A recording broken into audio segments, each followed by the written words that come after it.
দেখতে জাহাজের মতো হলেও এটি আসলে জাহাজ নয়, একটি research platform, floating instrument platform, যাকে সংক্ষেপে আরপি ফ্লিপ নামে ডাকা হয়। একে 1962 সালে সাবমেরিন যুদ্ধের জন্য দীর্ঘ পরিসরে শব্দ প্রচার নিরীক্ষণ গবেষণার জন্য তৈরি করা হয়েছিল।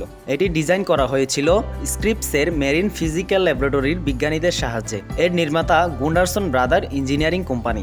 এর দৈর্ঘ্য 355 ফুট। গবেষণা পরিচালনার সময় যার 300 ফুটই থাকে পানির নিচে। এটি মূলত মার্কিন নৌবাহিনীর জন্য Scripps institution of oceanography SIO দ্বারা নিয়ন্ত্রণ করা হয়েছিল।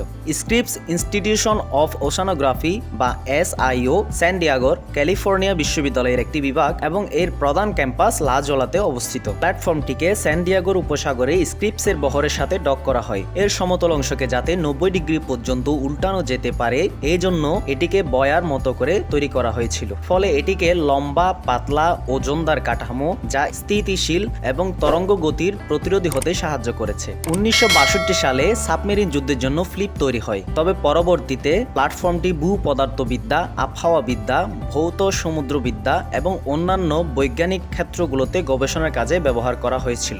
এর অনন্য নকশা, স্থাপনার পদ্ধতি এটিকে বিশ্বব্যাপী কৌতূহল এবং অনেক তথ্যচিত্রের বিষয়বস্তু করে তুলেছে।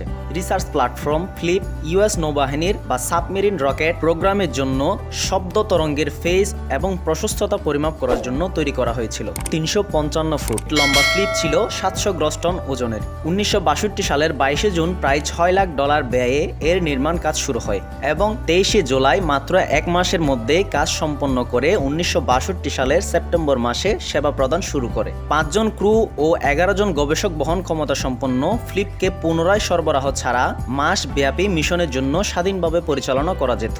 যদিও বা এটি সাধারণত ক্যালিফোর্নিয়া স্যান ডিয়েগোতে স্ক্রিপসের মেরিন ফ্যাসিলিটির একটি হোম বেস থেকে মার্কিন যুক্তরাষ্ট্রের পশ্চিম উপকূলে পরিচালিত হয়, কিন্তু এটি সারা বিশ্বেও পরিচালিত হতে পারে। স্ক্রিপসের বেশ কয়েকটি গবেষণায় ফ্লিপকে ব্যবহার করা হয়েছিল। ফ্লিপকে নিয়ে পরিচালিত গবেষণাগুলো হলো সাগরে তাপমাত্রা তারতম্যের সাথে শব্দ তরঙ্গের তীব্রতা এবং দিক ওঠানামার সম্পর্ক, দক্ষিণ প্রশান্ত মহাসাগরে ঝড় থেকে উৎপন্ন তরঙ্গ যার জন্য ফ্লিপ হাওয়াই এবং আলাস্কার মধ্যে স্থাপন করা হয়েছিল, সমুদ্রের অশান্তি এবং তাপীয় কাঠামো নির্ণয়, অভ্যন্তরীণ তরঙ্গের প্রশস্ততা এবং দিক নির্দেশনা, সমুদ্র এবং বায়ুমণ্ডলের মধ্যে শক্তি স্থানান্তর যেখানে সমুদ্র পৃষ্ঠের উপরে বায়ুর গতিবেগ, আর্দ্রতা এবং তাপমাত্রার প্রোফাইলগুলি পরিমাপ করা হয়েছিল।